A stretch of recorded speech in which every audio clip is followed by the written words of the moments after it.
Most people don't realize that there are highly classified contracts by all the major developing countries, whether you're talking about China, Russia, the United States, for the super soldier. They've learned how to read brainwaves and how to translate and interpret brainwave activity to the point that now, games makers are making game systems and kids are moving objects around on screens by thought alone, just by wearing a headset. This is a brave new world that's coming on the scene that I think is going to be shocking to a lot of people, and should be shocking.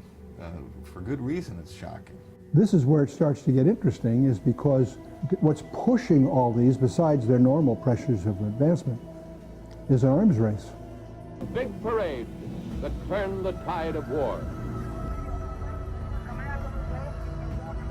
It uses sensory equipment and artificial intelligence.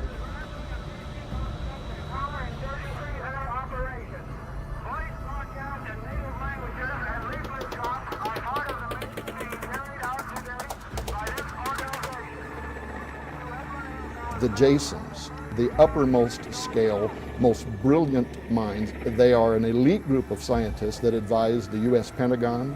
They're saying to our U.S. military that they have to get ahead of human alteration, including genetic enhancement, because otherwise our competitors or enemies are going to dominate us, let's say, on the battlefield or in the marketplace.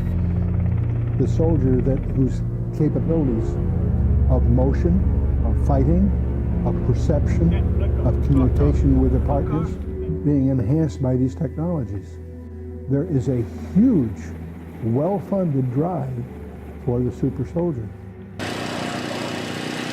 Now we have it in military budgets.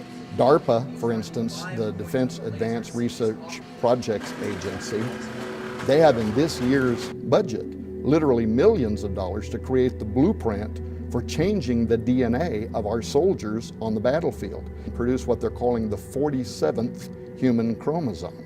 It's kind of a high-tech way of being able to jack in to soldiers on the battlefield in terms of like biological warfare. They would need to do something to make rapid genetic modification to them on the battlefield that might somehow improve their immune systems or something to make them more resilient for biological warfare purposes. So the world we're looking at, that's only a few years, we're not talking decades, the year 2040 or something, you're talking in the 2020s, if you will, where the kind of world we'll be living in is very different than the one we know today.